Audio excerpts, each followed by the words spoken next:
So here we are, podcast. Here we are, podcast number 4. 4. That's my favourite number. No way. Yeah, I mean we did look into that, and that's why you were specifically chosen. Because I have 4 limbs. Weird. And you have 2 legs. 2 legs and 2 arms. 2 arms. That's 4, bro. So Jace, I've known you for a long time back. I can't remember exactly when. Several hairs ago. Yeah, Mate, we were there. We were down in the trenches. That's like 15 years ago. Yeah, easy. So it's now 2020, just in case anyone's listening to this. 20, 2 and 2 is 4. Told ya. 4 is my number. So this is potentially your year. No, it is, bro. Yeah. I'm here. Yeah. So this is the start of very big things. In It fact, is. everyone we've spoken to on this podcast has done very big things. Oh, did you see? Goosebumps. Did you get that? You guys get that? Did you get that? Goosebumps. Oh dear. So let's get straight into it. Some people might not know you. No, probably most people won't. G'day, I'm Jason. I like 4. So Jace, you're actually a Kiwi, is that correct? Yes, still go for the All Blacks, mate. Yeah, most people won't know because I was so 20 years ago. Yeah, I agree. My career started in television maybe 20 years ago on Channel 9. And then maybe 16 years ago, I headed to the States. So some of us are old enough to remember, was that Ready, Steady, Cook? Yeah, so but before, exactly, you know what? Yeah, see, you're not even old enough. Before Ready, Steady, Cook, there was a show called Fresh on Channel 9, which is a daytime show called Fresh, Cooking with the Women's Weekly. Fresh! Is that? Yeah, that was it, bro. And so, and this came about at a time when Jamie Oliver had just hit the scene. And Channel 9 were looking for their next young chef after Jeff Jantz, and I ended up with a show with Lindy Milan. So are you trying to tell me you could be like Jamie Oliver? So the Channel 9 were looking for the next Jamie Oliver, okay, like an Australian version, or someone to hit up the television, you know, who was young. And at the time, I was 26. I was running a 2-hat restaurant in Sydney called Bistro Moncur. So I'd cut my teeth cooking classical French for maybe 4 at this point. I'd been there since I was 20. So I'd done, 6 years of classical French cuisine. I was head chef. And at that particular time, a piece had come out in the paper called Young Gun Celebrities Cook Up a Storm. It was myself, Darren Simpson, who worked at the River Calf with Jamie Oliver. Yep. Another guy, Ashley Hughes, who had also worked at the River Calf with Jamie Oliver. They also had an accent. But how this came about was they just chose me. We, and here I am today. Yep, no one still knows who I am. Hey, but I'm good with that because I'd rather you didn't Google Chef Jason Roberts because there's a lot of weird stuff out there.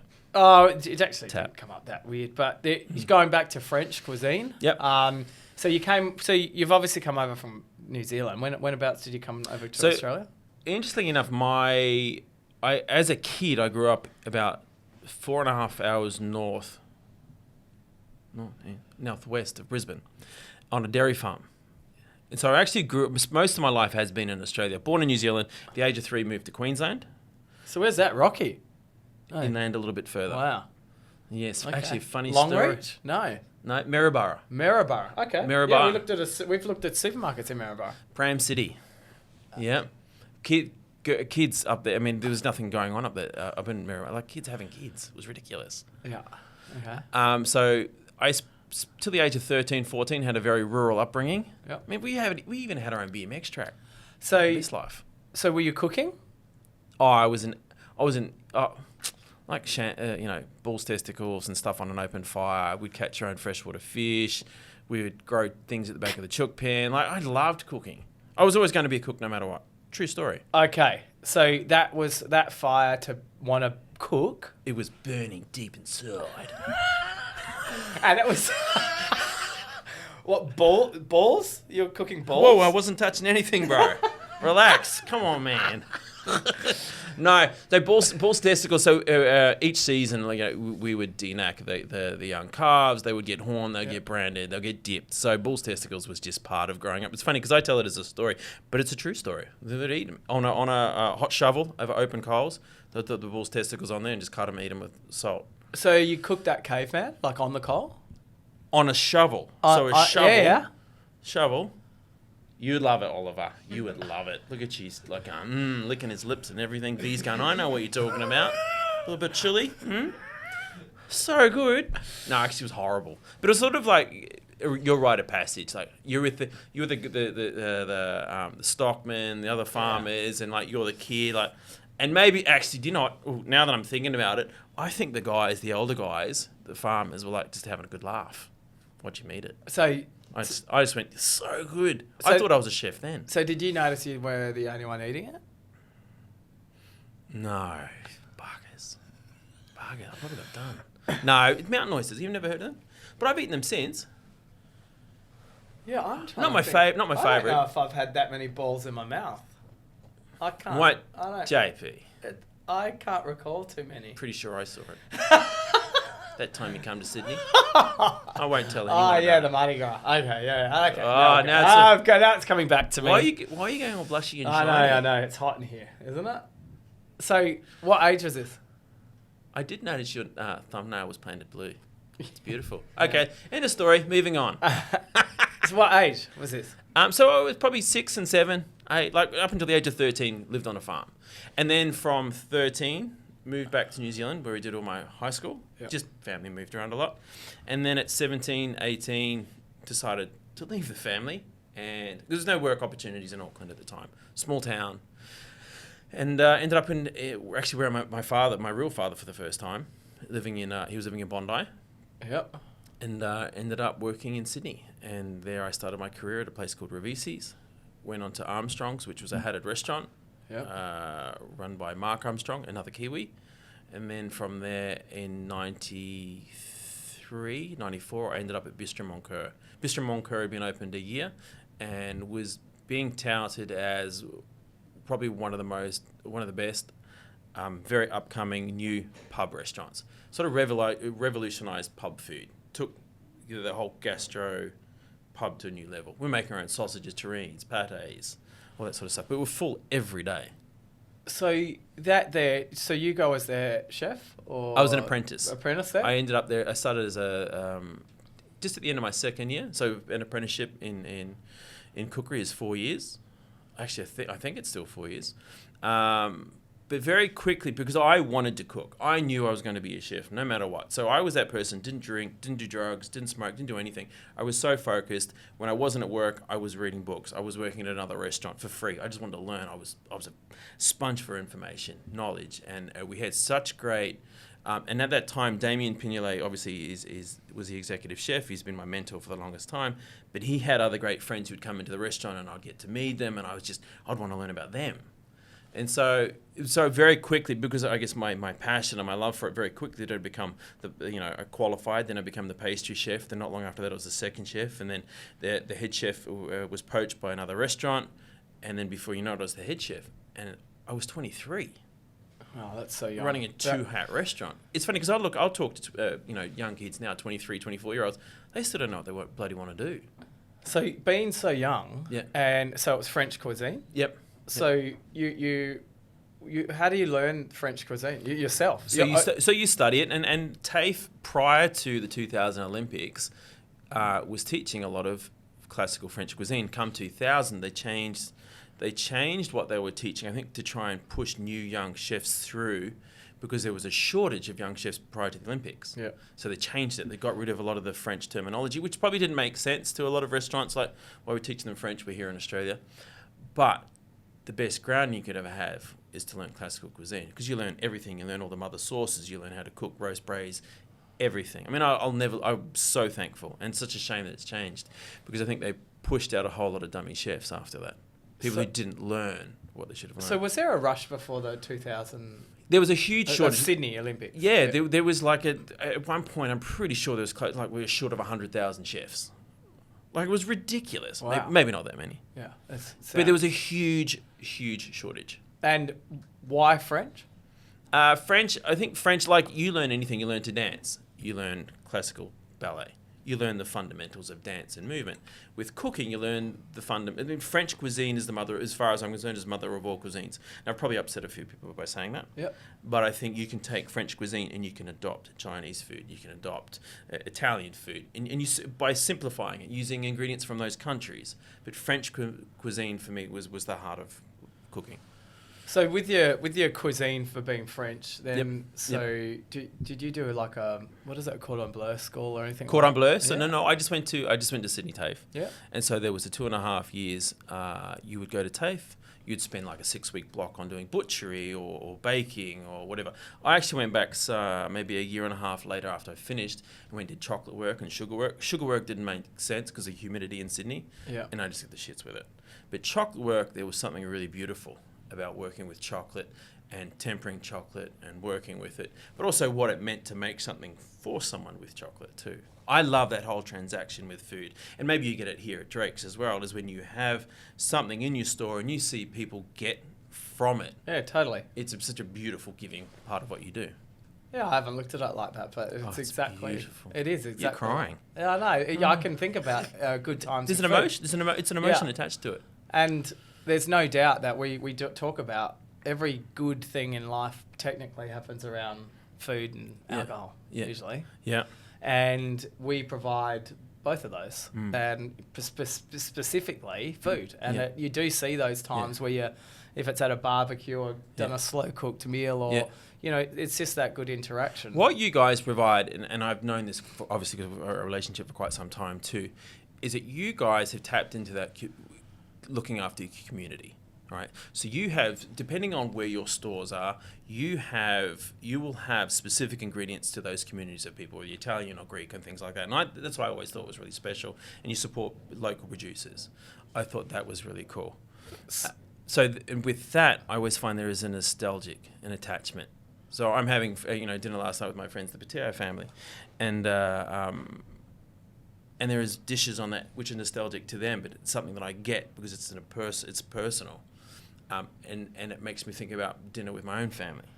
Yeah, well, one of your quotes is a family that cooks together stays together. Yeah. So a family that cooks together stays together. I read that and I thought, fuck, I love that. Yeah. That is so good. So, even I've got 2 young girls and now we all sit at the table because now they can see over the table and just that small interaction, no phones, so no one's allowed to have any phones at the table. That's a good time to connect, and I'm looking forward to that for ongoing. You need to embrace that because unfortunately there's not enough of it. And it's something that it makes me really sad when it's certainly working in restaurants. When you see a family, they're all doing this at the table. Yeah. They're a modern age pacifier for adults who don't really get on and don't bother talking to each other. Why do we even need to fix this relationship? We've got phones. And for a kid, it's a distraction so they don't have to deal with their parents who aren't getting on. But if they did take the phones away and they did work through their shit and they did engage their kids. And so this thing with kids, teaching kids to cook, I mean, for the longest time, it's a pain in every adult's butt because it's like, who's going to clean up that mess? But embrace that. Because this is their rite of passage. You need to teach them to cook. It's probably more important than teaching them maths, English, science. It's how to fend for them, how to eat well, how to use food as a tool to engage people. It's, for me, the table is this incredible subconscious element of good conversation.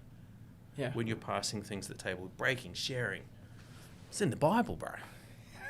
Haven't read it, but it's in there. Someone told me. Well, I mean, the way you look at it is so much deeper. And to talk about a scenario as we were at a cafe, we were at a restaurant the other day, and I'm pretty funny about the phone at a restaurant, or at the table. Like, I don't know why. I'm connected all the time, but I like if I've got these people here, I like to be in the conversation. Hence why I think any group over 8's too many, because you're not all in the same. The boys go to one side, the girls go to one side, and you then end up having boys talking about all the stuff that boys talk, cars, and then the girls talking about all the stuff like whatever they're like cars and Lycra. I'm not quite sure, but then you look and there was actually a family. The dad had brought the daughter out, and she must have been 9 or something like that, and the whole time he was on his phone the whole time, and then she then started being on a phone or something. And I was like, fuck, look at that. That's why has it come to this stage where you can't actually interact? Or what point, it's like if a relationship breaks down, what point do you make where I go, fuck it? And that's what I see with people, they give up too easy. They don't realise how much this is draining your... Sucking your life out of you. Attention. And I think a big thing moving forward will be the people that are able to story tell will be able to leap some bounds over the people that can't. And as it's much my as personal. As much as we rely on social media for building a business, and it's a way of opportunity for building your brand, social media is anything but social. It's the most antisocial thing you could engage in. Yeah. I think because if you're looking at it for interaction, for likes, for who I am as a person, it then becomes a drug. It's nothing short of an addiction. Yeah. To gambling. Yeah. Or to alcohol, or to drugs. I constantly need that hit. You've probably been in that situation. Oh, yeah, I finished looking now. Okay, just quickly go back on. Swipe. Facebook. Oh, Instagram. Oh, Twitter. Oh, let's quickly post something. How do I feel? Fucking TikTok. How do I feel relevant? Haven't got on it yet. We should do one. I've got it. I'm on TikTok. Mate, let's do a TikTok. But I don't look at it until at the end of the night, because it is the strongest AI of what you're going to watch next. Like, you actually... It's the only social media that I'm going, oh, what's next? I can't put the fucking thing down. It's doing my head in. Yeah. And to the point, like, it just, when you do put it down, you're thinking about it again. Yeah, which is bizarre, because I don't get that with any other. I don't get it with Facebook. I don't get it with Instagram. But TikTok's so in tuned with what I want to watch. It's almost like it knows. Yeah, got him. Yeah, got him. Hold on. What about most advertising now on social media? Would be Facebook. I could be here talking to you about dog food. Next thing, 100% Facebook ads. Dog food. Don't get me started on that, because this all came from phones at the table. But I was talking about Platoon, like a war movie, because I've been watching the Netflix Vietnam thing. Yeah. The Ken Burns. He is amazing documentary storyteller. Oh, it's a documentary. Yeah, it's a 10-part series, 2 hours each one. Just goes into the whole how Vietnam happened. And I was at a mate's, and I go, have you gone back and watched Platoon? And he's like, no, this is at lunch. And then I got into the office here, and YouTube suggested movies to rent or buy Platoon. No way. That was an hour later. Right. 1 hour. Yeah. No, that's another story. Let's not go down that track. But anyway, you're talking about the family. Yep. I mean, you've come from what you've said. You've obviously had a split family, I'm assuming. Yeah. So, ins and outs, split family. But food was always the constant thing. Okay, so backwards and forwards between Australia and New Zealand. Ended up in Sydney. 2000 was when Channel 9 had come about, Jamie Oliver had come about, ended up with a show. I mean, I sucked. Honestly, I sucked. I had that show for 4 years. I sucked probably for 3 years and 300 and something days of it. But I'll tell you what it did provide for me. It provided a platform for me to learn television where I'm looking directly down the barrel of the camera, and I learned so much about that. And then after that came Ready, Steady, Cook. Now, Ready, Steady, Cook, to be honest, I couldn't stand doing that show. Once you've gone from having your own show, when you call all the shots, you're the chef, to going onto a competition show where it could probably lose, hated it. No, I probably never told anyone that. I hated it. I hated losing. Crushed me. I'm a winner. You're a winner, JP. Look at we're winners. That was your show, and you could get beaten at any episode. Any time. Didn't you rig it? Actually, I can tell you, this show's not even on air. The very first show I did know what ingredients were in the bag. Worst thing ever, because then you put expectations on what you're. It's horrible. Better when you don't know. But that's the art of a good chef, is knowing what you do with certain cuts of meat, with certain vegetables, how long you got to cook them for. I did enjoy doing that show eventually because of the camaraderie and the chefs that you got to meet. I did, and funny enough, Peter Everett, who was the host of that show, I'd known Peter for 20 years. He'd worked, actually not at that point, maybe at least 14 years. He worked in a restaurant in Manly with me. He was the manager on the floor. Is that the G'day? Peter Everett? Is that what? No, did he have a catchphrase? No. Up your bum? Oh, I don't know. Pete, sorry, bro. I don't want to give everyone your secret. Pete and I have been good friends for the longest time. Oh, no. How G'day. Is that the show that goes, don't worry. It seems like it is. Yeah, it might be. Would be able to look up Peter Everett's G'day. Yeah, maybe. Something like that. So, going back into family, food was were you always the one cooking for breakfast, lunches, teas at home? It's funny enough, because prior to actually leaving home, I do remember going through a phase of just loving all things Asian food. So there was, chicken and cashew nuts and stuff like that. And so I know my mum appreciated it, but my real love, my real connection to food, and didn't come out till later, and did I not realise it till later, was the fact that my grandparents were both cooks. They were both chefs at a girls' school in the South Island of New Zealand, Waitaki Girls. And I remember my grandmother, at a very early age, I could have been 3 or 4, but holding my hand through the kitchens, and there were all these big burly women in white coats. And when you're the little kid with blue eyes and gorgeous, I mean, I was gorgeous, bro. Oh, yeah, I've seen some odd like photos. Aryan, yeah. gorgeous. Yeah. Oh, that's exactly what was going through my mind. So cute. So cute. Oh, I'll just have a quick drink. Yeah, that was going through my mind. Stop thinking about it. Now you're getting goosebumps. I can see goosebumps over the shirt, but it's weird. Yeah, it's cold in here now. Oh, let's have a boss. Yeah, I don't know, You sell this here? Yeah, we do. Oh, mate, it's actually quite popular. That's a flash brew, bro. Yeah, it's from Japan. I thought it was from New Zealand because it's flesh. So my memories of that were good times, and I think that time with my grandmother, and she was doting over me. And so I remember that energy in the kitchen, and was food. And when you're in a kitchen, someone's going to be handing you food. It's like, oh my God, this is so good. I ate a lot of food when I was a kid. Yeah. I loved it. I loved everything about So food. your palate was developed young, or were you... I think yes. I think I was, without knowing it. And so going through, and then when when I was head chef, I think my understanding of food and the balance of and different nuances and the engagement of flavors was always there. But I didn't drink wine. I didn't drink any alcohol till I was 30. So my understanding of... Till when? 30. Didn't drink till I was... True story. No drugs. Missed all that. When it was drugs and alcohol, and you're a chef, you're just in that situation constantly. Antisocial hours, you go out at night, you drink. I was the guy out at the gay bar on a Sunday night going, yeah, and everyone's going, what do you got, Roberts? Nothing, I'm just dancing. Oh, God, do you like dancing? No. Oh, JP, it's the best. No, I used to put a hat on, down like that. I was pretending I was everyone dancing. Yeah, I don't know if I was dancing that much. You weren't? Yeah, So I good. was. To be honest, that's a lie. I did dance, but mostly where people couldn't see me. Any stage show, No stage show. I wasn't dancing on a fucking stage show. I look like most people that still don't know who the hell I am, and probably never will. But that's They okay. will after this. Maybe. Yeah, no, totally. Interesting enough, I ended up with a 2020. show in the States, and it was a live show. It was like dinner and a show. I was working with a guy by the name of Jeff Redloff, who was the dance coordinator for Disney Asia Pacific. He taught me to tap dance. So I was doing a tour around all these with a bank, Key Private Bank. This is just prior to the crash in 2008. Man, these guys were paying me a mozza to get up on stage, cook for 200 people, So where was... and then dancing. So where was this? And dancing. And dancing. So you obviously have had a lot of shows in the States. Mm-hmm. So you had Ready Steady Cook, So I was doing Ready Steady Cook here. and then going over... So then I signed a deal with a company called Amway. Yep. Which coincidentally is just down the road. Yeah, It's still a little office family. still there.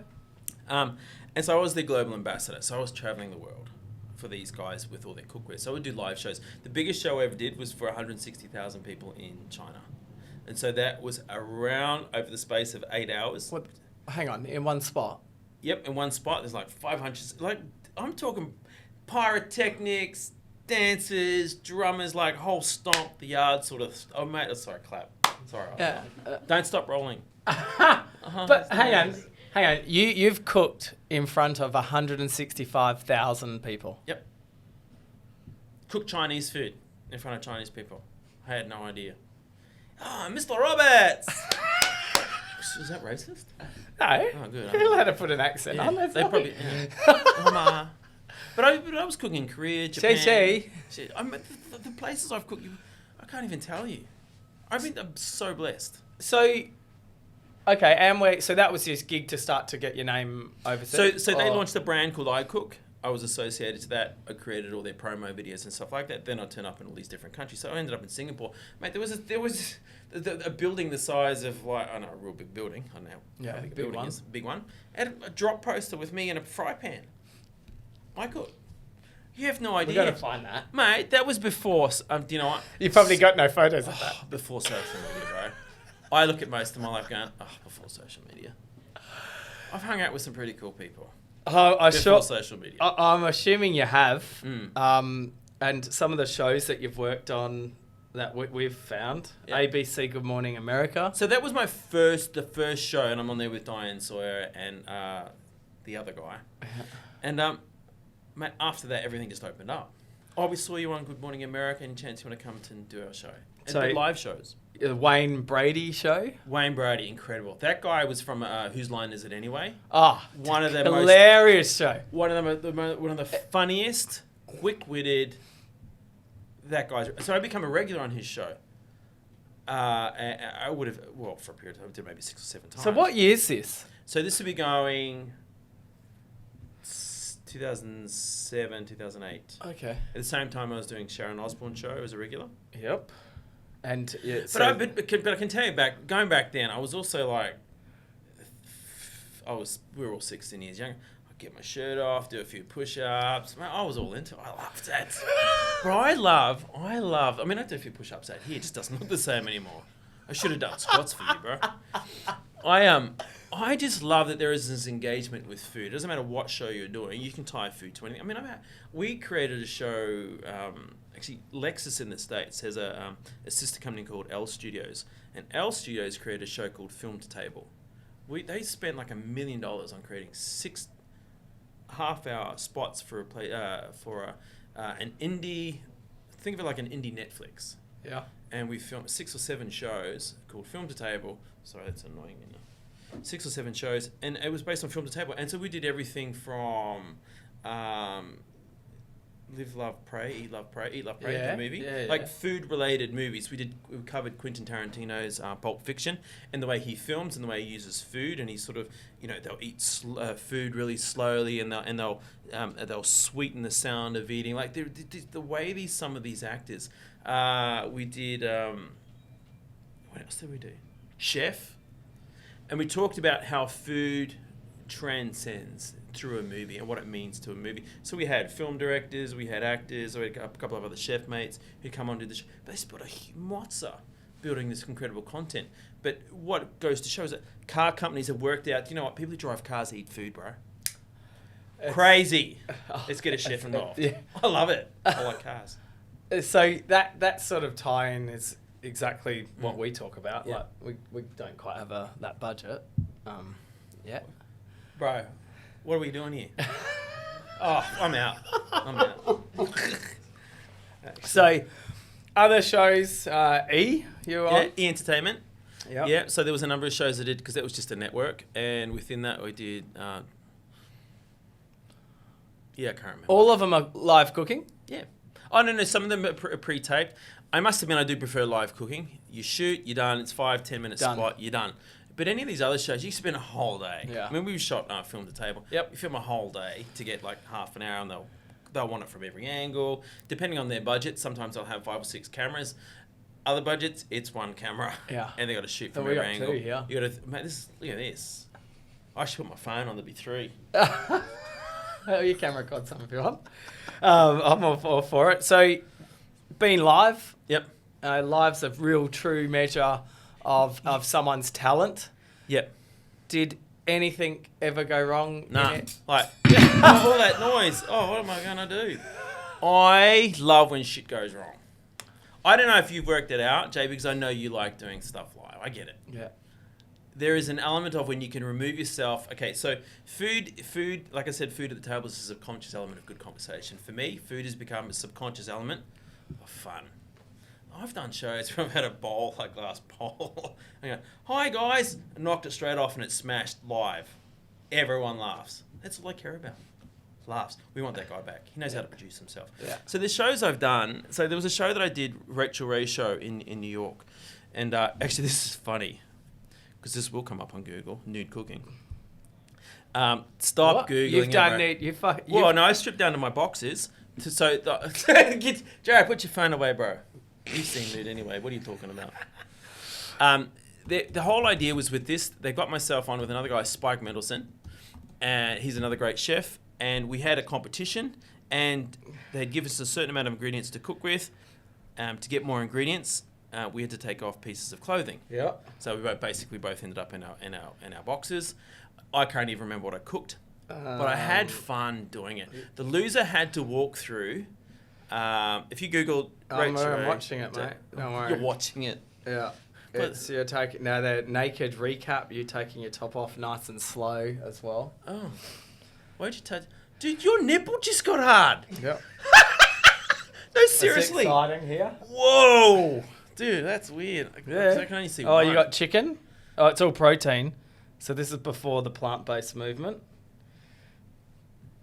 Anyway, we might show some of that. Yeah. So interesting enough, I actually lost that competition.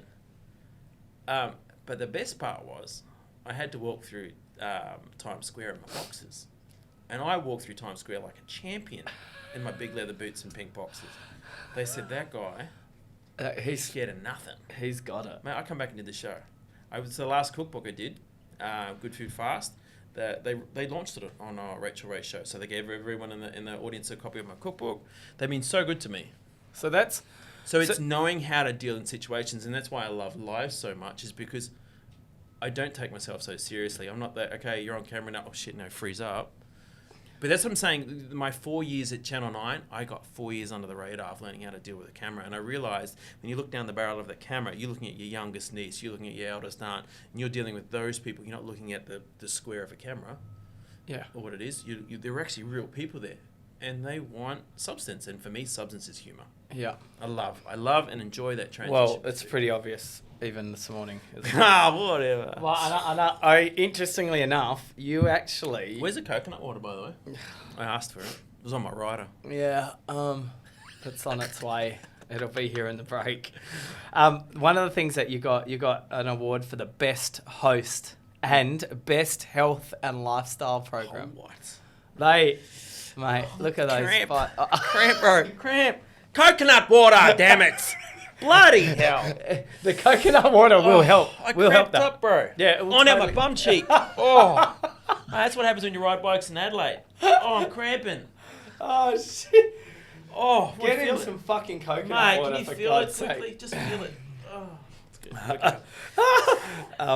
ever had that cramp? It just gets you. Sorry, back to you. Hang on. All right. I get it.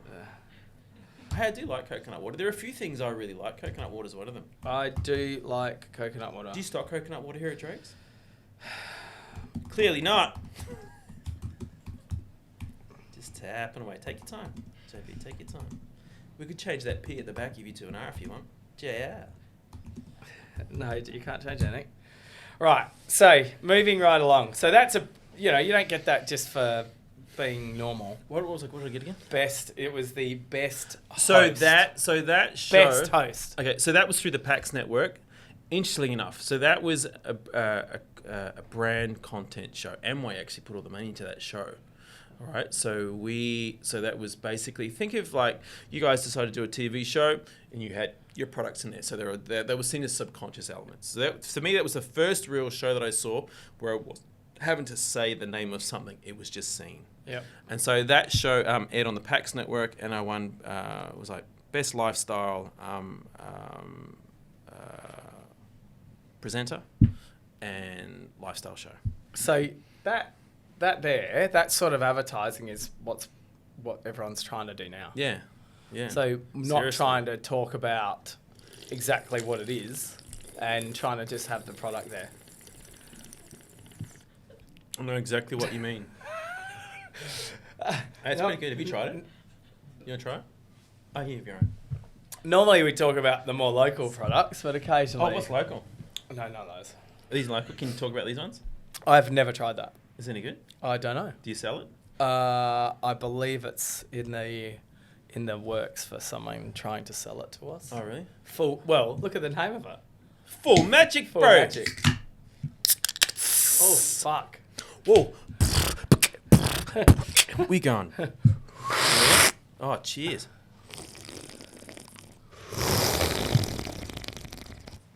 So you're Actually not. sounds pretty good. So you're not stocking this at the moment. You're looking at it. Well, yeah, I just took it out of the guy's fridge.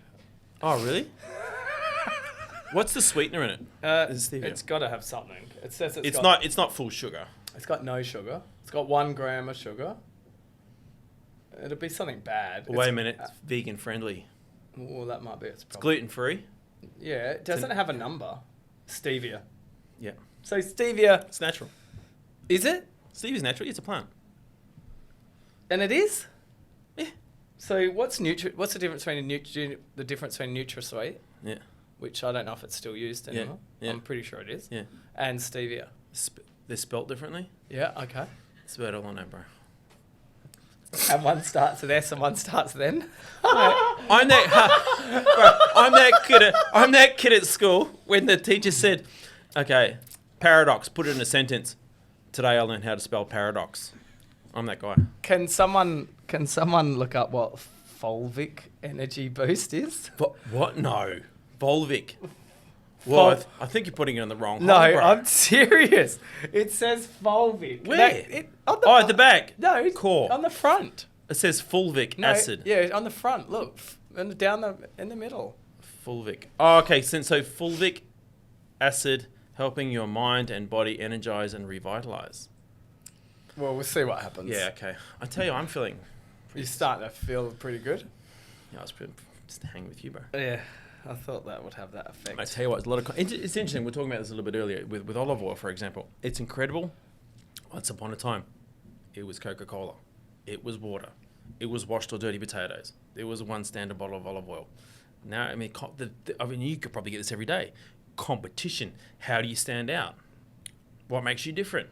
That's exactly what. When are we going to stop trying to push the boundaries and be something different? We won't. can't. So one of the biggest pushes for the modern day consumer is that they do know a lot more about the product. Yeah. Whether they do Google it or search it or in store, you can see customers do it, and we're time poor. Like customers come in here, they're generally in a hurry.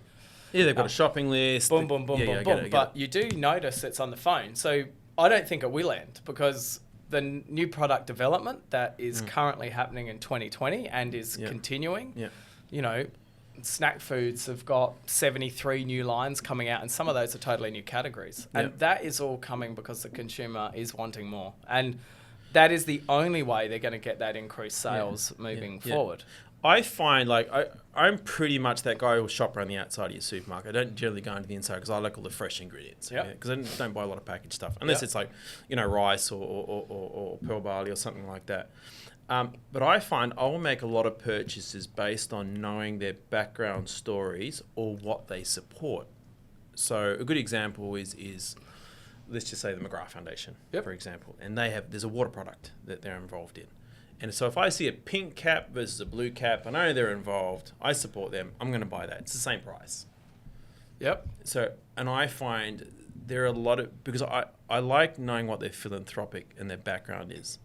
Now, it's not that I've had to go and do a whole lot of research, but I make that because I know what the brand of the non-for-profit is. Yep. So a good example, and my relationship obviously with Jared and the guys at Rio Vista is, you know, we come up with a product together, because I do a lot of work with Dementia Australia. I did a ride. So a lot of my work now is based around food and cycling. Yeah, I've seen it. Okay, so I did a ride from Bondi to Berry, actually no, Bondi to Brighton, so Sydney to Melbourne. And to raise funds and money for that, we come up with a collaborative effort through Rio Vista. We created a bottle called Bespoke. And so there are benefits, obviously, to good olive oil. Come on in. Oh, my God, coconut water. Oh, hi, can I have a hug? Are you okay with personal space? You need a coconut water. I don't. I'm all good. What's your name? Sue. Sue, True Blue. Thank you. Thanks, Sue. Oh, everyone want a water? No, he does. Good. Want one, bro? Oh, see? Your life is now complete. Yeah. Climb a tree, crack a coconut. Thanks, Sue. That's what it's the great part about island life. In fact, it tastes like coconut. So good. I bet I have a bit of an issue with this brand of coconut. Yeah, me too. Why? It used to have a number in it.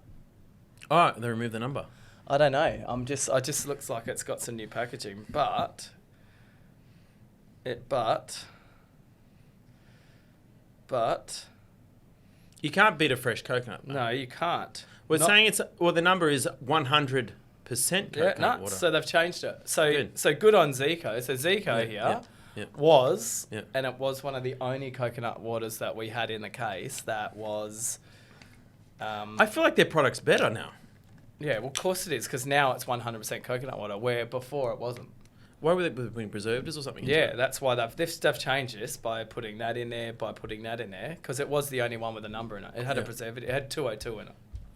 Oh, gotcha. Right, and this is a Coke product. Not Yeah. that this is any branding, but it really pissed me off actually. Yeah. Why they were the only one, and they've gone and changed it. So Good on them. Good. I think you have to be aware of Good what on them. people want and people need. Yeah, and I think it goes back to the new product development. They would have been hearing loud and clear because they get distribution, which makes Coke. So you know, that's why Coke gets a good distribution, is because they're everywhere. Yeah. And that was the product. Yeah, it's good. I mean, I actually mildly impressed. Yeah. Maybe I might try that again, because I went off that because it did have a number in it. Yeah. But anyway. Cha-ching. So going on to so we've had a bit of chat. So you actually pretty big news in the US. Huge, mate. Yeah, like Massive. so it'd be fair to say you'd have a bigger crowd in the US than you do here, Yeah. There's more people. That's why the American market's really cool. because they love your sort of personality. Love Aussies, bro. Yeah, You would crush it. yeah. Like, and there's who else has gone over there recently? Curtis Stone. You know, Like- the funny thing, nah. Uh-oh. You are right. It's a little bit odd. It's interesting. When you've been hitting a market like the States, I've been there since 2004. Curtis hit the American market, right show, right time, and crushed it. Yeah, He came in a few years after me. I'm like, yeah.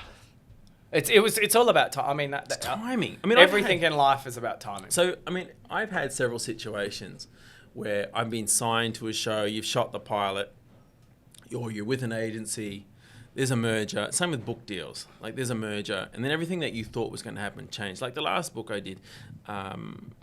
So on the back of it, so I just signed with the cooking channel for a show called Junk Food Flip. Basically, we take American junk food, you flip it, you make it somewhat healthier. I'm cooking with this girl, Nikki Dinky, who's an incredible talent. Is that a real name? Nikki Dinky, true story, not Australian. Okay. Yeah. That's what made it so cool. Anyway, my agency, so I was with, Someone. Yeah, Nikki Dinky reminds me of a mate called AMG. Linky Dinky. Nikki Dinky. AMG, there was an acquisition by William Morris Agency. I was with AMG, had signed the show, like, shot the first episode. William Morris had taken over. And then, so they have a big pool of chefs who they had to find work for. And so when I had the show pulled out from underneath me, the show went ahead. They put a new talent in there. Who was the new talent? Bobby Dean. So Bobby Dean is the son of Paula Dean, who's a big-time Southern chef. An interesting story about her is you're probably too young to remember Gordon Elliott. Gordon Elliott was hosted Good Morning Australia with Kerry-Anne Kennelly. I'm talking like 30. I know, mate. I played golf with Kerry-Anne Kennelly and really? won a pro-am and played with Choi something. And Casadale? I don't know. Nah, Troy someone. No, Choi. Oh, is a Choi. Asian golf player. Oh, Pro. pro. Very good player. And I'm very average. It was amazing. Really? And Kerry-Anne Kennelly, that's who was the leader of the group. Mate, I actually won. You know what we won? We actually won this pro-am. Yeah. And the prize you won, you got to design your own golf shoes. No. Fuck me dead. Did you call Drakes? No. JP. So they were black Yeah. with the Drake. I couldn't get the proper Drake yellow, but black with yellow. You're so good with And branding. then I had a hula hoop lady engraved on like a Hawaiian hula hoop lady on Where are they? Uh, Do you still play golf? yeah, I play golf. Do you wear not really. those? And on the other one, I had a dollar sign. Hey, look at this. Creating. Look at this. That's like, so we got coconut coffee going on. Mate, don't steal my idea, guys. You know what? That will probably be good because the coffee is probably quite strong. Yeah. Yeah, look at that. Shake it up. Put the Zai lid on. Coffee. Zai coffee. Maybe you put the lid on. Bro, you probably shouldn't drink out of mine. A little bit. Yeah, I'll try it. Shake Right. it up. Shake it up. Yeah. It's good. Mate, put a request in for that. I'll be here the next day. White birds, right? Oh my God. Oh, fuck, you can't put white in that. I'll drink this. No. It's actually pretty good. Yeah. I think we've fucking got something there. Let's do it. Done. All right, I'll speak to Coke. Okay. See what that's... JP here. We're making something big. Yeah, it's Zai... Well, you don't even need to call it that, to be honest. We can call it Yeah. whatever we want. It's called JPJR. JRP. Yeah, I think we'd move on. Yeah, from the okay, JP. let's do it. Probably wouldn't be a big selling point. No, it might be. Just get it. JPJR. Yeah, just call it Get It. Get it. So one of the things that you've been working on Mm-hmm. with you like to eat healthy or Yep. clean? Yeah. Okay, so let's talk about food again. Yeah, I'd love to. Okay, so interestingly enough, 2020 rolled around. Sounds cool. 2 and 2 is 4. Favorite number. We talked about it already. This is the 4th podcast. I think moving into the year, new year, new you. I think I've just carried on from where I was last year too, and just being more conscious. So my transition because there has been a transition from classical French cuisine, because I just don't believe you can eat that much fat, that much when when I started cooking, sausages and terrines, we were using nitrates to cure terrines and sausages, and that was before I knew what nitrates were. So they were a preservative and something you probably should be more aware of. So I like a lot of nitrate-free, foods. I'm aware of nitrate-free bacon and things like that. So it's a preservative. It's what keeps processed meats pink, stops botulism, and it is needed for when people process foods. Processed foods Like terrines and so bacon uses it. So Yeah. this means you keep it for longer, sort of thing. So getting away from that and then becoming more, and I actually hate the word plant-based. Not a fan. Vegan, I hate it. The only reason I say it is because you're just labeling it. I need to eat the food when I need to eat that food. Yep. All right. You say eating whole foods. Yeah, just eat more whole foods. And even the way I'd shop around the store, I'll go around the outside first. I'd get all the fresh ingredients first. I probably 80 to 90% plant-based. Yep. Outside I eat a lot of fish. Once a month I'd probably eat red meat. Once a month. Once a month if I'm lucky. Yep. Yeah. Where's chicken fall into it? Chicken falls in probably maybe once a week, once every couple of weeks. Okay. So More fish. So is that pescatarian? Predominantly pescatarian, but like I said, don't label it. Yeah. As soon as you label something, and I say, people, you then fall into a group of people who eat. It's something I have to be conscious of because I cook food for people. So of course I cook lamb, pig, chicken. I cook it all. Yeah. But the way I eat personally and for how I, as far as my exercise and my regimen when it comes to eating and exercising, I eat predominantly plant-based. But I don't want to label it.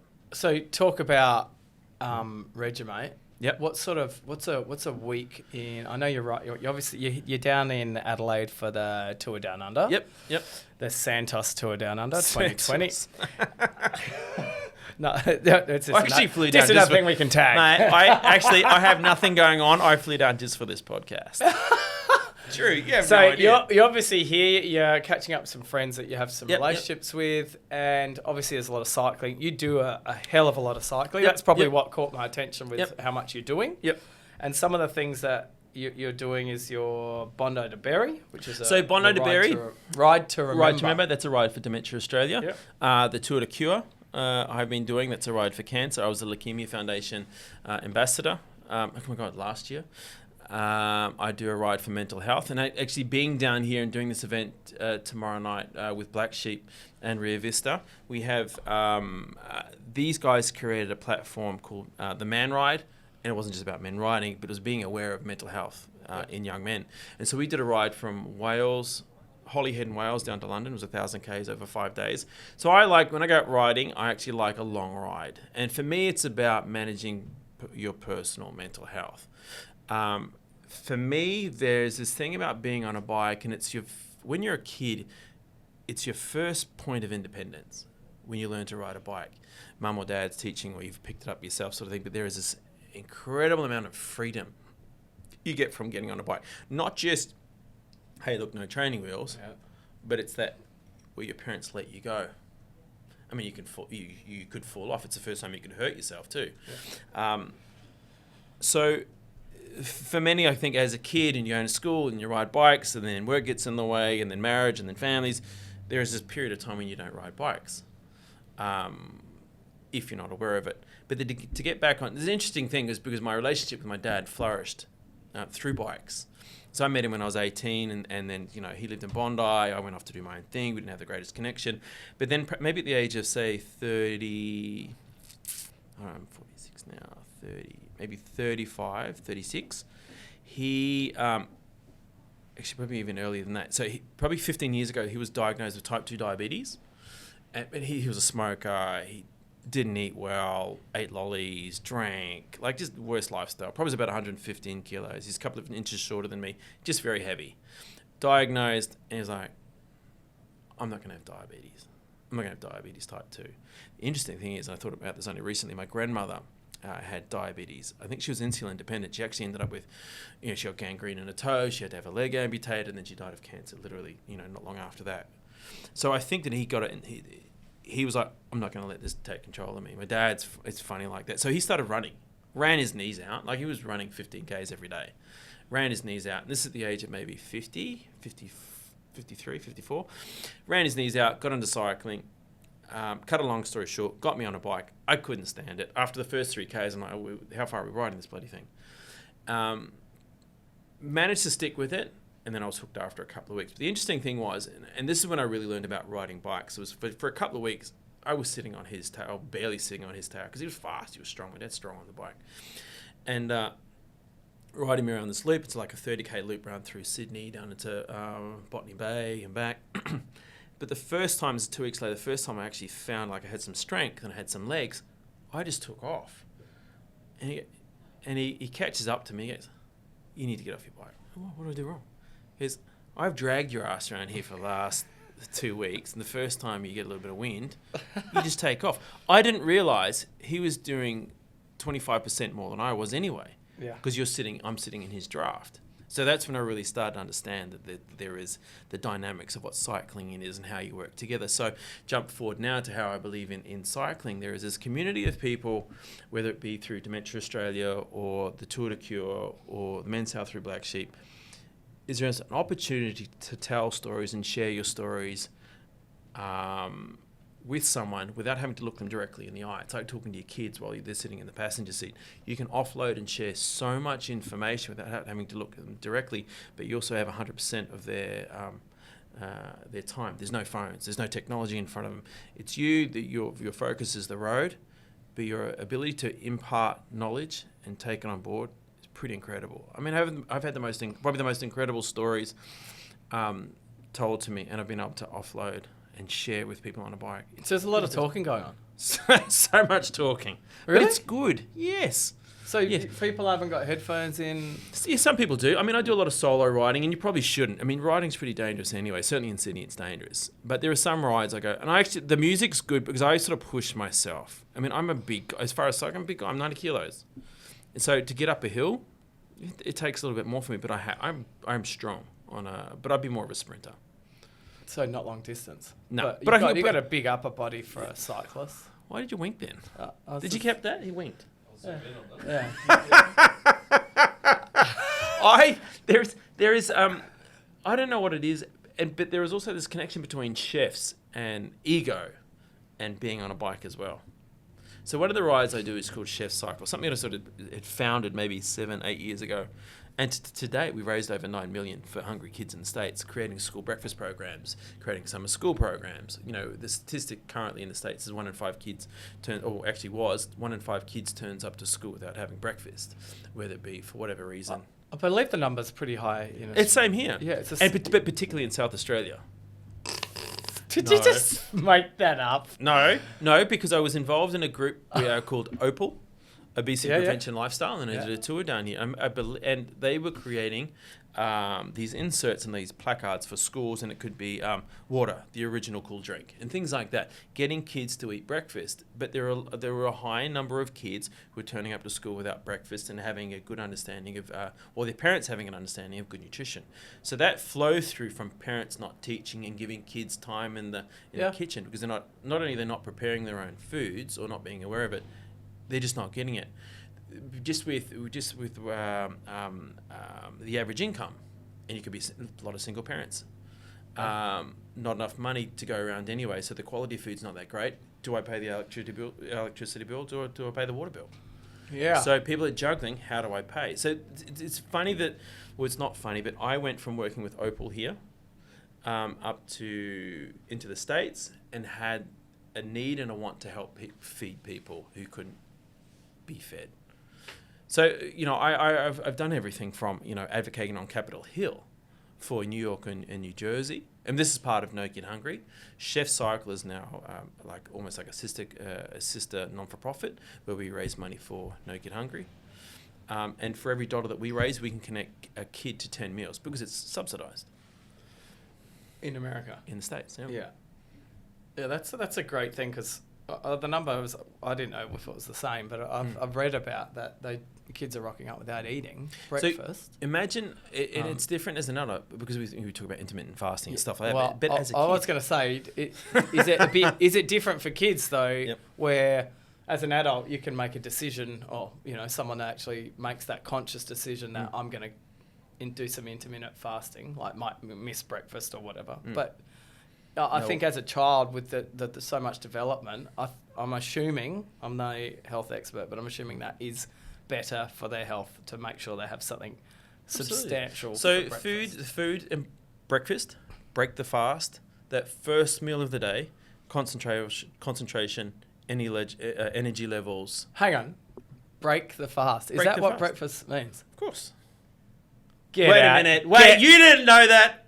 I just taught you something. Stop it. Break fast. Are you serious? Breakfast. Fuck. Isn't that weird when you get something like that and you... Why is everyone fucking looking at me like that? You didn't know that. No. Thank you heard God, it here. there's one. Break fast. Yeah, okay. No shit. Oh my God, the new coconut coffee water. Break fast. I cannot believe this Break shit. faster. You didn't know that. No, break the fast. No, I get it now. So, but don't forget that's what intermittent fasting is. You haven't eaten so it doesn't matter what time you eat that meal, you're still breaking the fast. Okay. So it's the first thing that you put into your system. So you're looking for micronutrients and all that sort of stuff. So you need good sources of energy, good sources of food, good sources of whole food. So for a kid to not have that source of breaking the fast in the morning, you turn up to school on an empty stomach. What do you think you're thinking about the whole day? Food. Your stomach. Yeah. The teacher's talking. I'm not hearing the teacher. I'm hungry. You're looking out the window. You're wondering about when your next meal is. So it's torture for a kid to not have a meal in their stomach or to know where the next meal is coming from. So this program is about... the other thing that comes with that too is that, let's just say there's a percentage of kids, say 40% of the kids need the school breakfast because they don't have it. Then there is a stigma attached to, the poor kid's lining up for breakfast, let's pick on him. So now we've implemented all kids, all the time, get breakfast at school. So there is no poking. So I recently watched a doco talking about different schools around the world. Yep. I think it was the column. It was Michael Moore. Yeah. Who do we invade next? Yep. And he was taking it for a viewpoint of America used to be a great schooling nation, and now I think they're 29th in the world. Someone might want to follow that up for me. And then he's gone over to France and Europe and Sweden, where they're number 1 and number 3 in the world, and they sit down and have a 3-course meal for lunch. Yep. They do no homework, and they spoke to the principal, and as a lady, and they said, what do you think about, surely kids got to do homework to excel. And it's like, no. This is when they need to interact with their family, be at home, play with their friends. Mindful connections. And it's crucial. And they talk about the lunch, and they showed what they had for lunch. So they had a serving of cheese, and then they had multiple meals. So they had vegetarian, they had fish. So they literally had the whole lot. But they sat everyone together, and I watched that, and I thought, why the hell are we banging on about the same schooling system where we're making kids do hours and hours of homework? Because we're not evolving. It bothers me that my kids are potentially, they're just starting school, but they're potentially going to be doing this, and I'm an anti-school system. I think, it's great for learning some discipline. And you need to be a voice for that, for your belief in that, because there are a lot of other people who believe in the same thing. There is, I think, see, for me, school was just a big social foray. I loved it. I couldn't tell you one particular mate. I just knew everyone. I just got around the circles. But for me, school was about socializing. I think within schools, the thing that was most important to me were boundaries and turning up to school on time, being aware of your presentation, all that sort of thing. I mean, I was sort of a B grade, maybe C+ student if I was lucky. I was average to fair, but I always knew what I wanted to do. Yeah. So I knew how to pick those subjects, and I excelled at the ones I wanted to be good at. I think like food, there's always going to be an evolution, and I can't say enough because I don't know enough, but I think I get the feeling the school system's not evolving enough, and we do need to take a serious look at the way we teach our kids. And I think personal hygiene, health, what we eat is probably more important than some of the other stuff they're teaching. I think for you to know how to feed yourself, I'm not talking about going out and hunting and gathering, things like that. We've sort of beyond that. You just go down to Drake's. But I think it's important. Yeah, keep that one. Keep that one. Have a drink. I think it's important that we've evolved to the point where we're still giving our kids those tools. Cooking isn't important. I mean, they don't need to cook a gourmet dinner, but they need to know what foods are right. They need to know what, there's something that I really appreciated someone teaching me, and that was this: what Mother Nature has given us. Have you take a cross section of a carrot, right? Yep. It looks like the iris of an eye. Yep. We know that carrot's a source of beta carotene. That's eye food. You take a walnut; it's a source of omega fatty acids. That's brain food. Walnut looks like a brain. Green leafy vegetables looks like arteries and veins. It's a source of iron. Oh my God, that's blood food. Tomato, source of lycopene. You cut a cross section of tomato, looks like the two auricles and the two ventricles of a heart. Oh my God, that's heart food. Crazy, right? When you can teach kids at that level that Mother Nature has planted something there that is specific to us as a source of fuel and for nurturing our bodies, you're giving them the world. They could do anything after they know that. And it's as simple as that. Yeah. It is. It is. The brain garden. But we've evolved, like I'm looking how I was brought up to how I'm bringing my kids up. Mm-hmm. And I'm assuming I'm not alone. Whereas, there's photos of me walking around a 1 litre glass bottle of Coke. Yep. When I was like 8 or something like that. And I'm like, oh my God, I would never give my kids that. Not even as a maybe food. No. So I think there is a real push from what we can see in, you call it plant-based or whole foods. Oh, you don't call it plant, but whole foods where we're starting to see the manufacturers making changes. And the problem with some of the kids rocking up having breakfast is that breakfast could be full of sugar, whether it be Cocoa Pops or something like that, where you can see that they're changing the way. In Australia, we've got the 5-star health food rating, and it's come under a little bit of fire in the past by giving, I think it gave Milo a 4.5 star rating. Everyone loves Milo, but they've changed the rating now, and it's now being implemented where it's a true rating of what quality of that food is in the morning. Yeah. And I can see that's happening across the supermarket in many levels, where we're trying to get a lot more beneficial, a lot less numbers, a lot less processed crap into the food, because it's hard to actually wake up every morning and have like a nice egg, some cereal, some awesome muesli, or so that those times are changing, and we can see that in what's going on with what we're doing in regards to what Drake's are doing as a supermarket outlet. We want people to have a great lifestyle, and from that, it's good to have some naughty food every now and then, because everyone I love ribs, or there's something there that you can go to and just you really like wings, to be honest. But the problem is though, JP, is that our parents didn't have for us when we were kids, our parents didn't have the education that we have. I think we're a little bit more evolved than what our parents were as far as wanting to know information and what our food is. We're seeing the effects of what poor diet is on our parents and our parents' age bracket too.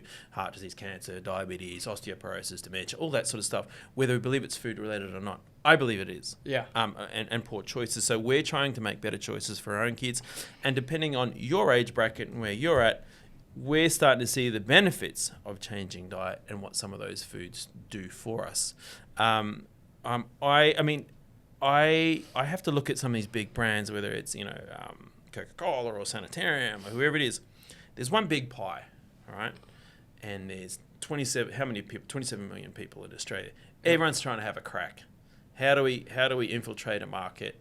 How do we make our money? And each year that goes by, margins get tighter. They've got to make more money. They change recipes. They do all that stuff. They go from using sugar to high fructose corn syrup and stuff like that. Yep. They're trying to just make more money. But that pie doesn't change. It's still the same amount of people. How do we make money out of these people? How do we engage them? How do we make more commercials to make our look? Oh my God! If I drink Coca-Cola, I'm going to have sexy people around me. Yeah. You know what I mean? It's all about branding, and we're stuck in it. Here we are, 4 different brands in front of us, Yeah. and we're associated brands because of social media and marketing. It's changed a lot over the years, where people are spending $5,000 to $10,000 on PR and marketing. Here's the product. Here's the TV show. Now we're all personal brand. We can all do it through our social media. We can all engage influencers if that's even a thing. And engage in product, but everyone is looking for that piece of the pie, and they will attack your kids. Yeah, well, there's no doubt about that. Because it's quick, easy, full of sugar, and they love it. 100% agree. You do a lot of kids cooking. Yep. It's a big driver for you. Yep. And seeing the difference that makes. The thing that I love about cooking with kids, and it's funny because I was with Jared's kids last night too, is just their engagement is so much different to adults. There's no expectation, and for them, food is fun. Can I be involved? You watch the amount of times they'll ask, "Oh, can I do something? Can I help?" And I remember being young and hearing a lot of no's, like I just need to get this done. But sometimes for me, it's my domain. I love the kitchen. I love my own space. But when I'm cooking with kids, I'm in a different world. It's like, absolutely, I just want to see that kid evolve. I just love their energy around it and being involved and how they feel around food too. So they're important tools to give off, and I think that's their birthright, is to be given as much information about things that are good for them. So what age do you think that is? There's not any age. I Franca last night. How old's Franca? 14 months, and put a piece of lettuce with a little bit of dressing on it in front of him. And I think you make it fun by the way you give it to them or whatever. And he's holding, I mean, he had a lamb chop in one hand, a piece of lettuce. At one point, I saw him eat the lettuce. I'm like, job done. Job done. But I love, and it's the way, the association that you make with kids. So there were six of the kids, or 5 of the kids, or around the table, and I had made a salad, mock-up salad, and put it. It was just oak lettuce and radicchio. The kids aren't going to eat the radicchio; it's bitter. But putting it there, and I think all but Elise ate the lettuce. She was gagging on it. I mean, I hated mushrooms when I was a kid, but she didn't want to eat it. But the other kids ate it. You make it fun. You don't go on about it, and it's not force feeding. It's like, there's a reason why you eat these things, and it's more colourful than some of the processed foods on any plate. So no, you just make it fun. I just love that the way they look at you without expectation. Yeah, the colour in the food. So important. So we had James on here the last podcast, and he was fascinated to listen to his way and talking about food. He talked about the colour. You know, the food needs to be different colours to get different things from the food. # eat the rainbow. Yeah, I think he did mention actually eat the rainbow. Is that you can't? Can you eat the rainbow in one session, or do you particularly work your way through the rainbow? You can be aware of it. I mean, it's funny. You look on social media and people who post just plates of food, and you look at how many colours are on it. I mean, I love when I have a bowl of food. I mean, I can see a little bit of everything. It's something to be conscious of. If you start thinking of food as colours versus what they are. Have I eaten red this week? Have I eaten orange this week? I think it's important. And I mean, the reason I love spring is because everything's available. You have beets and artichokes and asparagus and peas and fennel and all those food. And where I eat them raw or cooked. I mean, I'm all about texture. Yeah. But when you look at that many different colours, to me, it's got to be good. And look, like you, I'm not a nutritionist. But, when you start hearing about the gut biome and eating for good gut health, and I have this vision that inside your gut's just one big rainbow, and it just wants to eat more colourful food. And so we need to appease that. You've got a rainbow gut, don't you? Honestly. That's the first time. That's exactly what I saw. It was like that. So that's fair. My gut was a rainbow. I was like, oh yeah. So hold on, but the big thing, this incredible connection that I have now to food. You ever seen the movie Avatar? Yeah. Okay, and the whole circle of life and the tree and everyone's connected. That's how I see food. There is this connection through food and people. There's a circle of life where things grow, and then it's picked, and then it's eaten, and then it's passed, or the leaves from that plant and then go back into the soil, and it creates more nutrition for the soil. I see food and people and the land, and probably more so with this fire. We'll see plants destroyed, but then comes the first rain, and you see sprouts. Yeah, and that's That's life. That's the circle of life. That's our incredible connection to it. And I don't think we could ignore that. So food for me is that too. So that's, to put a bit of context to that, obviously Australia's had the worst fires that we've ever had. With, I think the last figure I saw was 11 million hectares that have been actually burnt. Yeah. And in that process, you what you just said, we've just started to get some rain. Yeah. After having these horrific fires, Yeah. and we had some stats on them, which is just devastating. But I guess the world has happened in the past before. It's a cleanse. Yeah. So when you're starting to see what you're talking about, that's exactly already you're starting to see photos come about of things sprouting where it was an unusual, where it's totally black or burnt out. Yeah. So I guess that's all evolution. Yeah. And when you talk about the food and we talk about once upon a time, if you go back to cave people days, I know you're like say caveman, and then that goes on to whole foods. Yep. And that would be fasting. Yep. Because sometimes you're eating, sometimes you're hunting, not. gathering. It's not there all the time. Yeah. So there's no drakes down the road. Yeah. Well, Mate, imagine if you were around then. Oh, you would have crushed it. AD. You would have crushed it. I'd be killing it if I was the only one around.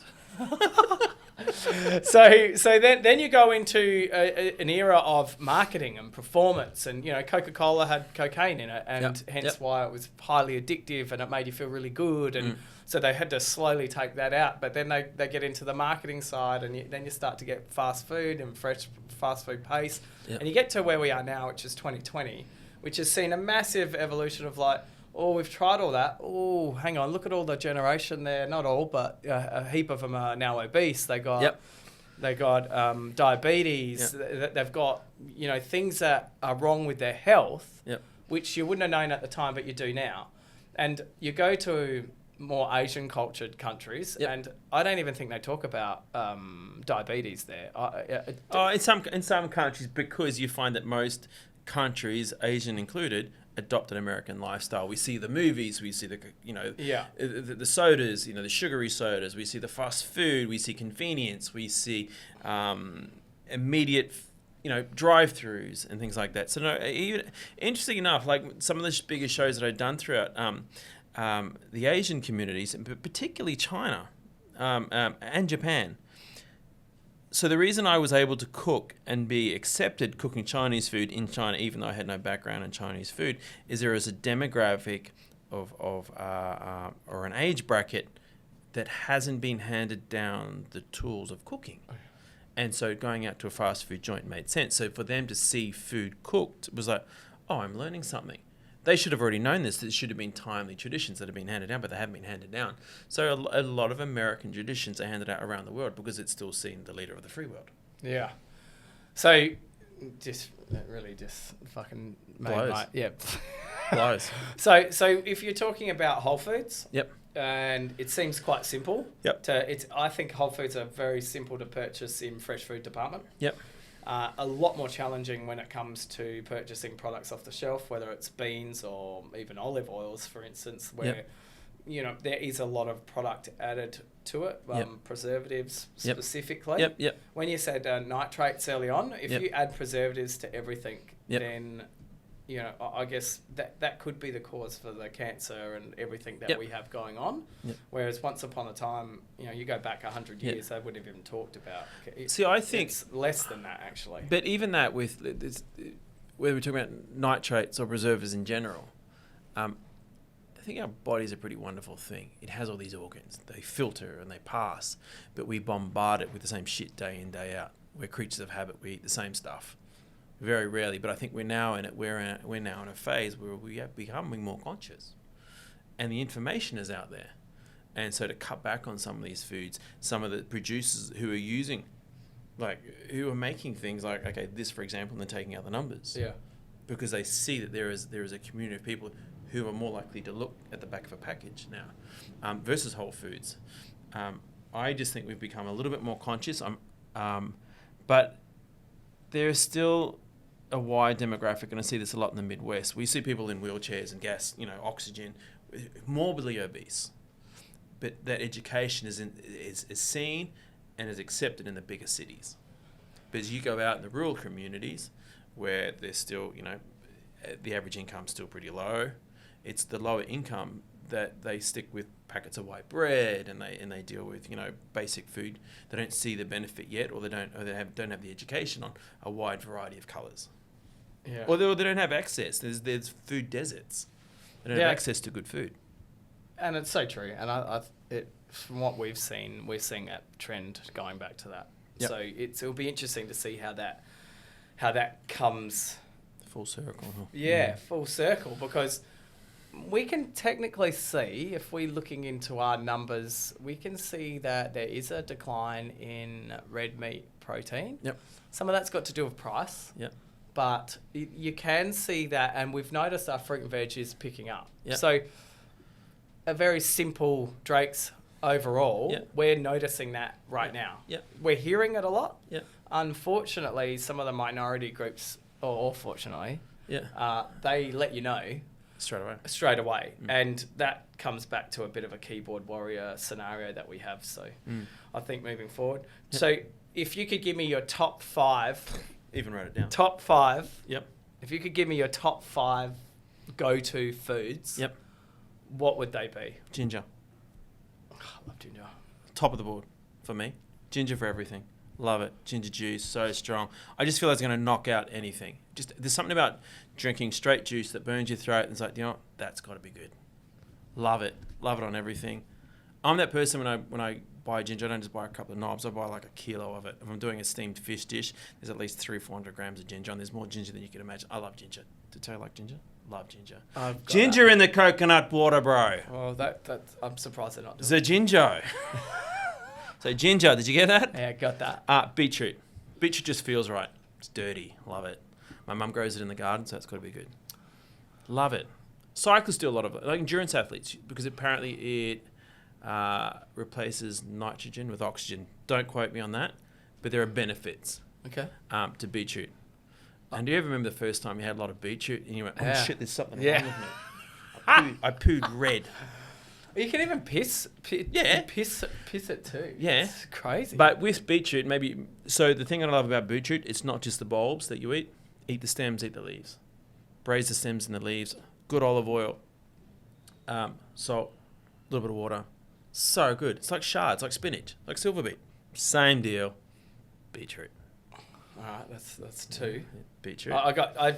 They're 2 of my favourites. Okay. And I used to make my own beetroot dip. No. Yeah. Third one. Oh, here we go. You don't have to show the brand. We're not about that right now. Good olive oil, mate. Something high in... Well, who's that guy on a bike with bespoke olive oil by Rio Vista? Can you see that? Can you see that? So this actually was the I was telling you about doing the co-branded thing for Dementia Australia. Since when did you put on weight? No, I'm the white bit. That's just the colour of the sun behind me. The skinny... You thought the orange bit was my belly, like a two-tone lycra suit. It is a cool label. Yeah. So this is bespoke. So bespoke. Bespokes people for Dementia Australia. So this was the idea of doing this was like, I needed to raise money for Dementia Australia because I just believe that we need more funds, we need more research, and things are starting to come out now about dementia.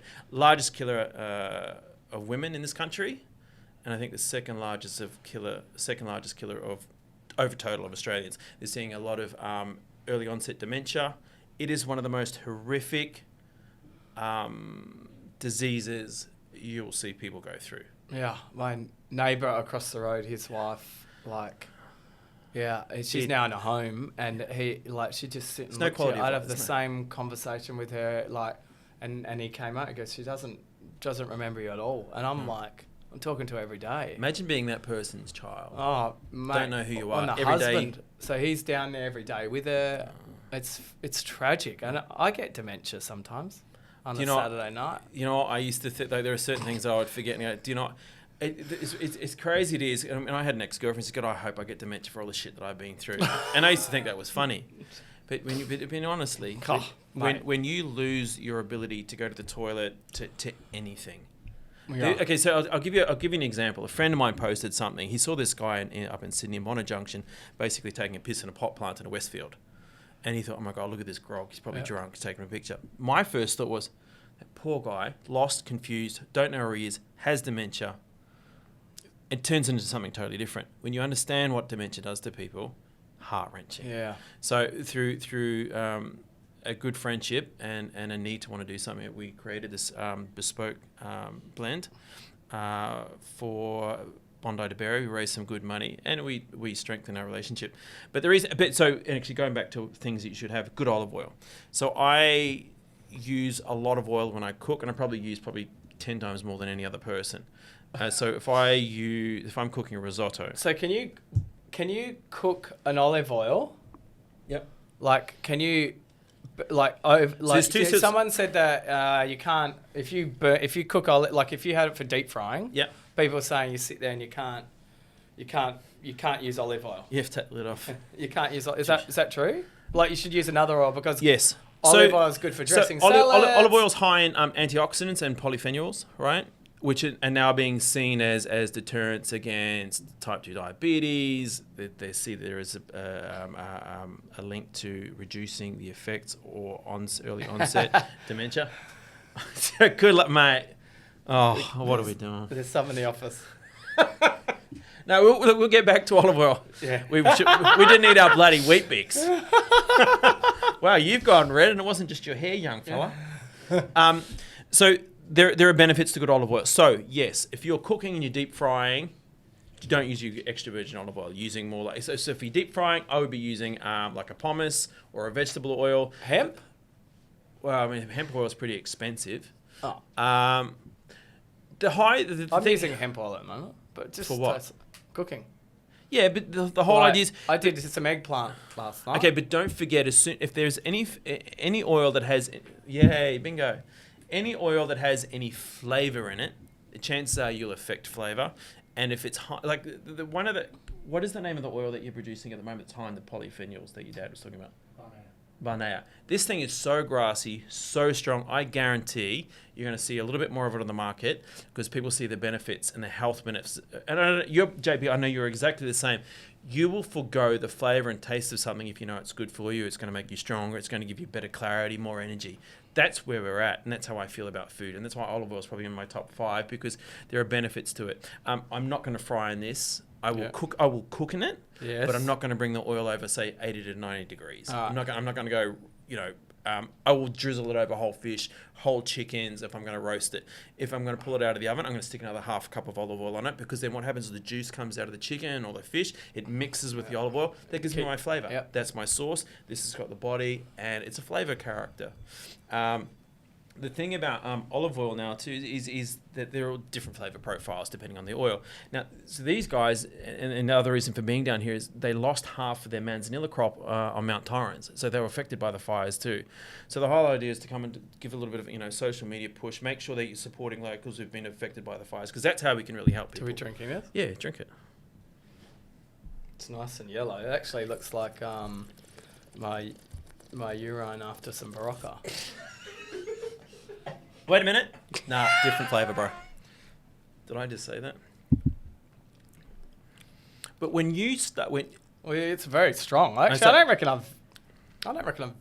Unless you've been to unless you've been to an olive oil tasting and you've tried different olive oils, so this one's got a super grassy, for me, super grassy finish. Yep. But once you start to understand, it's like drinking beer, it's like drinking coffee, and you understand what it really is and the benefits of it. For me, that's super beneficial. Flavor profile changes when you start adding heat, when you add other ingredients to it. Olive oil is just something I use a lot of. Okay, great for dressing sauces. I'm more likely to use olive oil than I would be to use a chicken stock or a beef stock anymore. Okay. For the same reason, the piece of, let's say, protein that I'm cooking, it throws its own juice mixed with olive oil and generally seasoning, spices, fresh herbs. Nice. That's number 3. Salt, 100%. I believe there are really. I believe there are more properties to salt than you could ever imagine. That's my personal opinion. Yeah. I think. Like Himalayan or Murray Bridge Downs or. So for a long time. So iodized salt was a big thing, which I'm not really into because people were because of goiter and iodine, whatever. I love for me salt is the only real preservative that we need. It's flavor, it's texture. I love the guy. Murray River salt, love it. I love Olsen salt. Do you guys do Olsen's here as well? The big salt crystals. We do Murray as well. Yeah, Himalayan salt. So I sometimes will make Himalayan. my own natural, make my own electrolytes, and I'll use Himalayan salt. I'll use a little bit of maple syrup and just water. Like for cycling, I love getting into that whole make your own sports nutrition. So cool. But salt's one of them for replacement for energy, exercise. So people are saying, oh, it's salt, too much salt in food. Well, is that preservative? I believe there's too much preservative. okay? Salt is when you have something that's salty, you know it's salty. Yeah, you can taste it. You also know a food when it doesn't have salt. Yeah, too. correct. And I think there is the right balance. So salt's a big part of it. So how many is that? 4. One more. 4. I was going to say salmon here, particularly Ora King salmon, because I work with those guys. But no, salmon is one of them. But that would be number 6. Number 5 is lemon. Wow, Lemon. I use all of these. Lemon, everything. Everything. Lemon over lime too. Lemon has the ability to help, I believe, neutralize blood sugars. So in the morning, warm tea, warm water, lemon. Yeah. Love it. Lemon on everything. Lemon on all the raw vegetables. Finely shredded vegetables. Lemon juice and salt. My wife got me into lemon on garlic bread. Come on. It's lemon garlic bread. Once you go lemon on garlic bread, you don't go back. You never go back. Yeah, Ever. it's there. So that is a key one. I've been getting into apple cider. Yeah. So Bragg's. So for the same reason, helps neutralize blood sugars. Yeah, in the morning I wake up and I put that with water, and that'll be my start. And I don't know why, but I feel it does something. Yeah. So I believe that, hear me wrong, but I think Italians used to be good at this, and maybe still do, but balsamic was seen as health-giving, balsamic vinegar. But, obviously particularly from Modena. Is that Modena? Yeah. Modena. Modena. But balsamic, real balsamic, a teaspoon of balsamic in the morning was seen as health-giving. I think it neutralizes blood sugars. Okay, I agree. Regulating. So they're your top 5. Yeah, for sure. I mean, I love beetroots and parsnips and fresh tomatoes and basil, but my top 5 always on my shelves: good olive oil, lemon, salt, and that other one. So if you salmon, if you're in a hurry, Yep. and you're time poor, Yep. What's your go-to meal? Shaved raw vegetables, lemon, salt, canned tuna, the one with the chili in it. Okay, shaved raw vegetables. Yeah. Like- So mandolin. So I have a few kitchen gadgets that I've always got to have. Vegetable peeler, mandolin. So mandolin's up. Watch your fingers one. Yeah. That one. Good knife. What else? Yeah, it's probably a couple. So of others. to being a chef, Yep. what are your 3 favorite gadgets in the kitchen? Mandolin for sure. Yeah. No. Mandolin, like the Japanese slicer. Yeah, I think I know what you're talking about. Watch your. That thing's bloody sharp. Yeah. But so shaving. Yeah. Good knife. Yeah, I'm a knife fan. I like the Santoku East meets West. Okay. It's like a cross between a cleaver and a Yeah. chef's knife. Yeah. Means 3 good things: slice, dice, chop. Only here at Drake's. What else? Knife. Mortar and pestle for dry spices. Okay. I love dry spice, like whole fennel seeds, whole coriander seeds, probably 2 top, whole white peppercorns. Those things crushed, sprinkled over fish, chicken. But I don't do pinches anymore. I like big flavors. Yeah, I have picked up on that. Yes, big. Yeah, flavors. like Texan. If you You're weren't a doing big fella. what you're doing now, Yeah, and you could do anything yeah, on the planet, yeah. what would you be doing? Leg model. Okay. Yeah, want to see? Yeah. Let's do Yeah. it. Go on. Show us. Show us. Oh, hang on. We can't see shit through there, mate. Oh, hold on. You can- Get closer. Yeah. Look at those cut. Look at that definition. And it's the tattoo. Was that with the Actually, with the wings for that tattoo? Oh. With the wings for that tattoo there. Hey, Hold undo on. this again. No, I gotta know, Yeah. actually. Alright. Come on, take them off. For my good undies? Sort of. Yeah. Whoa! All right. I think we need to carve. They can't even. Your calves are so. I've got the same problem. Just get on my bicep. Hang on. Look this way while you're doing it. Okay, so that's not my good side. So the wings come up here because actually, this is in all seriousness. My grandmother passed away, so it's a memorial tattoo for her, and on the back of it says "Our dear we sell." I liked cycling, and so when I ride, the wings move. So I feel like she's with me. So, that is cool. All right, I give you credit for that. I got the same problem. I can't get my pants up. Yeah, I mean, Like my calves, they're too big. Yeah, look, drop your pants, bro. Look, I have to I did notice that when we're walking. pull them down. Yeah. I don't know what jocks I've Can I got get down today. now? Yeah. Okay. Okay. All right, that's fucking cool. Yeah. All right, a tattoo with purpose. I'm impressed. So and what were we talking does about? look cool. Why did I take my pants off? I don't know, but if you weren't doing it, you'd be a leg model. Leg model. Either that or a dancer. Yeah, well, I've picked up that. Yeah. Can do it anyway. So, what do you wish you'd known? What do you wish you had known when you first started out, which you only know now? And what would be your best advice to someone that's wanting to be an aspiring chef or cook or talent show host?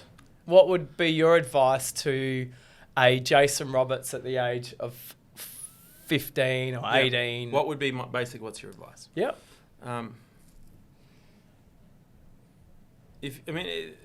It's such a long, for me it's such a long-winded answer to it.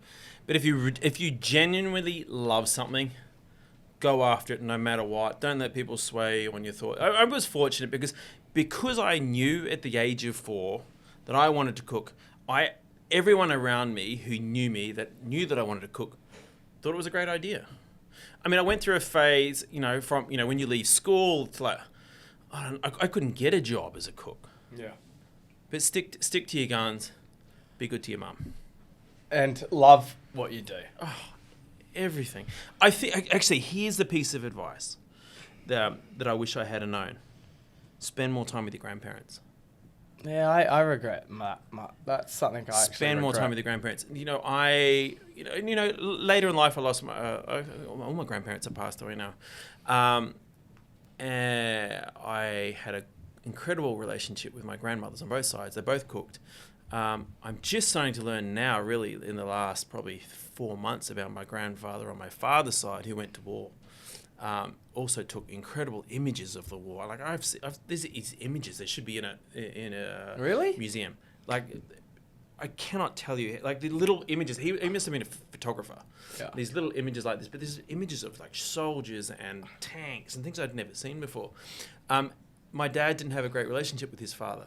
I now know why. Yeah. My grandfather never really came back. Yeah. There's this one image of a German soldier. He's been shot to bits. It's on an image like this, so it's not super graphic. Because I said to my dad, I just went through the photos with my son, with Hunter. And he goes, yeah, there's this one image. I knew exactly what image he was talking about. So, and he told me the story that his father had told him, that my grandfather who was at war, there was a dogfight. So German plane, English plane. The left wing. Yep. Yep. English plane got shot down. Yeah. German plane was shot down from the ground. The German pilot had ejected. German pilot was shot whilst coming to ground. The images of this German soldier, you can see he's been shot to bits. The parachute still hadn't touched the ground. And the picture is that big. Graphic enough for you to know that moment. And from that picture, no wonder you didn't have a relationship with your own father for the shit he had seen. Yeah. So I think that's my only advice. It actually doesn't matter what thing that you choose to do. Get to know your grandparents. Their wisdom is everything. Yeah, it's great advice. Yeah. Was he a photographer or just? He must have. He must have had a camera of sorts. Because they're rare. They're quite rare. But the other thing too, he also used to race motorbikes. So I have all these images of him in the 1940s, late 1940s when he had come back, maybe 48, 49, South Island, New Zealand. He used to race these motorbikes, and there are pictures of him racing uphill with a cigarette. I'm going to send you pictures. Yeah. But it is mind blowing how cool he looked doing it. I would like to. I'd definitely like to see that. I'm for some reason going back into the war history at the moment, and there's some great docos. 1917, have you seen it? Don't talk about it. I haven't seen it yet. Mind blowing. Yeah. I'm going to tell you it was amazing. Yeah. Well, thanks for that. Yeah. If there was one thing that you could do that would have an impact on the world, what would it be? What impact? Well, you're doing stuff with your charities, so I don't want. I know. It's hard just to say end world hunger and things like that. I mean, Bob Geldof tried to do that. But this is our. Okay, I think I would probably be, teach people kindness. If there was one thing, teaching people how to disconnect. Seriously. Yeah. Do you know how many? I mean, you probably see it all the time. I'm sometimes that person. You're walking down the street and someone's on the phone. I am that person who walks straight into them. Oh, sorry. Oh, sorry. It does my head in. Walking, not looking.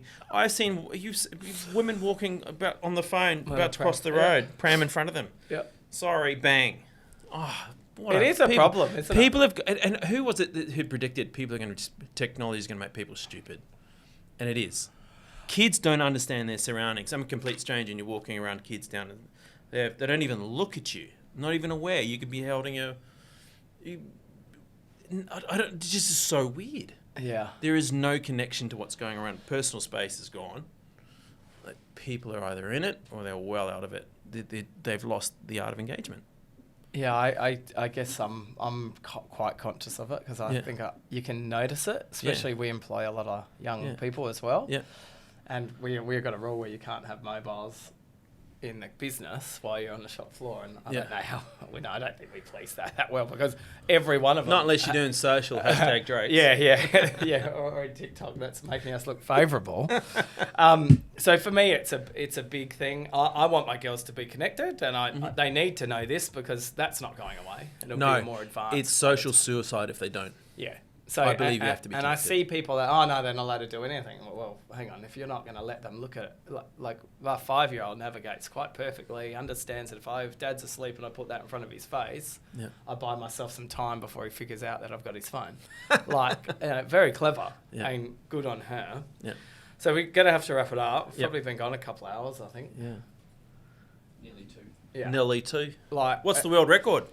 I could easily 2 hours and 10 minutes. Oh, we could talk for hours. Let's just like it for podcast number 27. So I do have a final question that we're starting to ask everyone. Yeah, straight. Oh, sorry. What?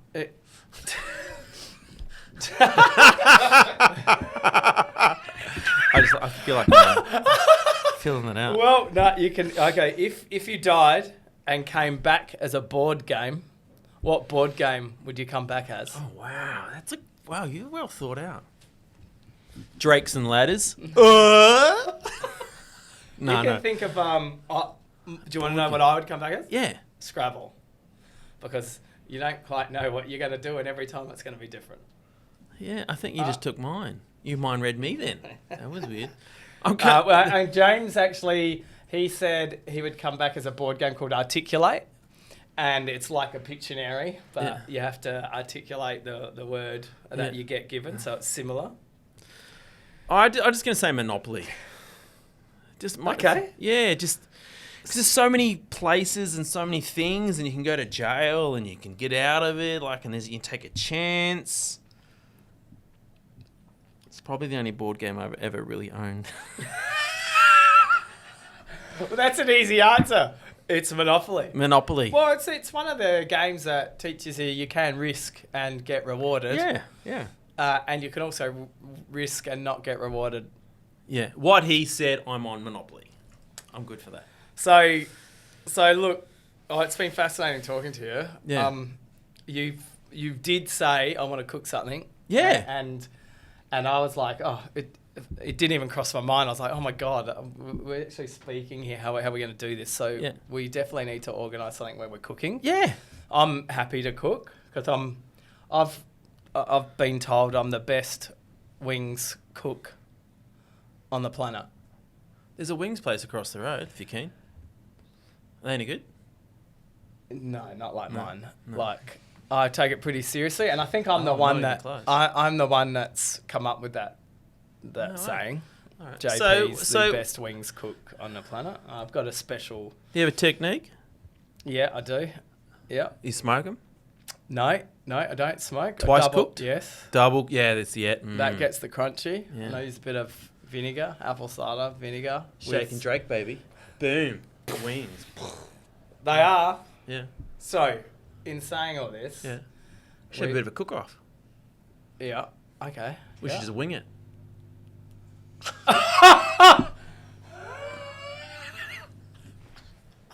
Oh my god, that's so bad. It's good. I reckon we should have a wing off. Yeah. All right. I just took that somewhere totally else. Yeah. Yeah, for sure. Maybe Friday in Murray Bridge.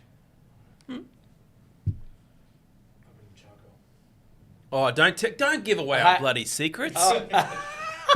I don't. I just need some special things, but that's okay. It's all right. We're all special. Now, one last thing.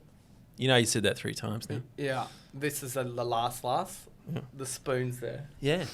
We did happen to go through some of your socials and notice that you were playing some form of tune with some spoons. Yeah. Now, we don't know what the quality of these spoons are like.